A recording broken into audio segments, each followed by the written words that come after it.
Good afternoon. I am Joseph Harrison.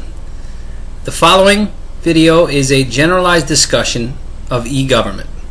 I created this video for the public administrator who may be in the process of reviewing their e-government infrastructure.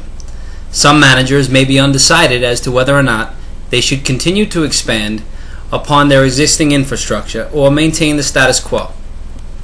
There is little doubt that e-government is the direction of the future both here and abroad.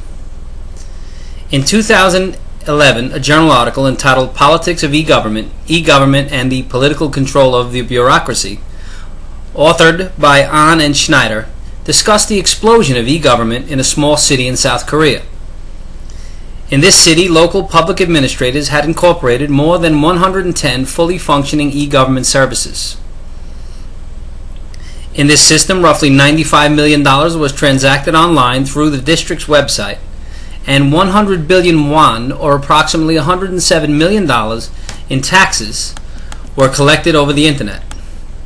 In fact, 1,200 government officials from 46 nations had visited this South Korean city to learn from their e-government initiatives. The authors drew several important conclusions from their research. First, new e-participation and e-government initiatives significantly enhanced the personal reputation of key leadership officials. Additionally, thanks to new and increasing public support, the mayor of this city gained solid political leverage in his dealings with the legislative branch. Again, due to this additional public support, the mayor gained increased capacity to control the local professional bureaucracy, formerly controlled by a higher level of metropolitan government. Based on this research, it is clear that the public administrator should by all means expand the ways and methods that his or her organization reaches out to the citizenry. In smaller organizations in particular, we must move beyond template web pages and Facebook sites and expand into e-government wherever possible. When considering an expansion such as this, public administrators should consider the work of Welsh, Hinnant, and Moon in their 2005 review entitled Linking Citizen Satisfaction with E-Government and Trust in Government. This journal article conducts significant research into trust and citizen satisfaction and uses several statistical and analytical methodologies to arrive at several very important conclusions. These conclusions are as follows. Government websites are more often accessed by older people, women, professional and white-collar workers. Based on this revelation, it is clear that we need to significantly increase our outreach efforts to diversify our e-government outreach. One important revelation that was derived from the research indicated that citizens that already had a negative opinion about the openness and information sharing aspect of government were more likely to access government websites than those that had a favorable view along these lines. When considering levels of satisfaction with e-government, it has been shown that those who have a higher degree of trust in government beforehand are more likely to have higher levels of satisfaction with e-government than those who have lower upfront satisfaction with government. These findings would indicate the need to reach out to our friends as well as our critics. Most users are satisfied with the move toward e-government, but some are less satisfied with the level of interactivity provided by their local government website.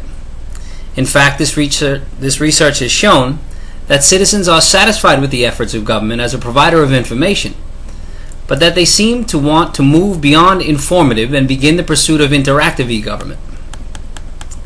This finding is a clear indication of the need to expand and modernize our e-government infrastructure to satisfy an ever-increasing demand of the citizens that we serve. While I remain decidedly in the corner of e-government expansion, we must, in closing, consider the findings of Morgenson, Van Amberg, and Mithis in their journal article entitled Misplaced Trust, Exploring the Structure of the E-Government Citizen Trust Relationship. This review takes a more cautionary approach to all of the positives that are associated with the expansion of e-government. Their findings include citizens who adopt e-government do not have significantly higher expectations of government agencies, and they do not experience greater satisfaction. This finding is further explained with an indication that e-government interaction may lead to increased confidence in the specific agencies that they are dealing with rather than an overall increased degree of satisfaction with the government as a whole. Another conclusion of the researchers indicates that e-government adoption does not correlate into greater trust of the federal government overall. As a result of these findings, the researchers rejected the theory that e-government is a great remedy that will cure the ills of citizen trust in government.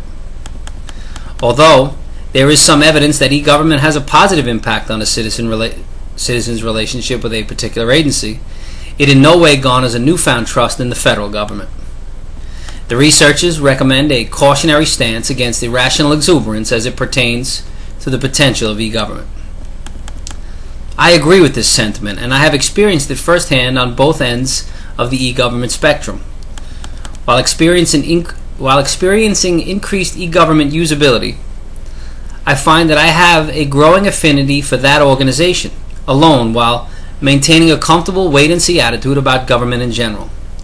Meanwhile, while implementing increased openness in governmental data and general informativeness at my agency, I have noticed increased responsiveness and positive attitude from the recipients of the information that I was providing. The public administrator can derive several important inferences from this review. E-government is coming of age. There are numerous indicators that lead one to deduce that the public administrator who chooses to embrace e-government may derive significant benefit in the form of public approval. Continuous effort should be made to bring more and more diverse users into the e-government fray. Additionally, since users that are generally mistrustful of government tend to access e-government to a greater degree than those that are trustful of government, it would be increasingly beneficial to expand your end-user base. This will promote an atmosphere of inclusiveness and prevent individuals from feeling disenfranchised from their government. Further, it has been made abundantly clear through the reviewed literature that citizens are highly desirous of increased interactivity with their government. This has already begun at a basic level with some e-government systems that include a comprehensive email arrangement that usually generates a proper response from government. Efforts should be made to significantly expand the interactivity of e-government in the form of fillable PDF forms, the ability to upload documents, video interaction, and much more. Despite the recommendations in the Morgeson Journal article to exercise caution when pursuing e-governance, this public administrator will make extensive use of the potential advantages of e-government in a continuing drive to more closely connect with the public at large. E-government is a work in progress. It has great potential to contribute to more effective and comprehensive interaction between citizens and government. Thank you and good afternoon.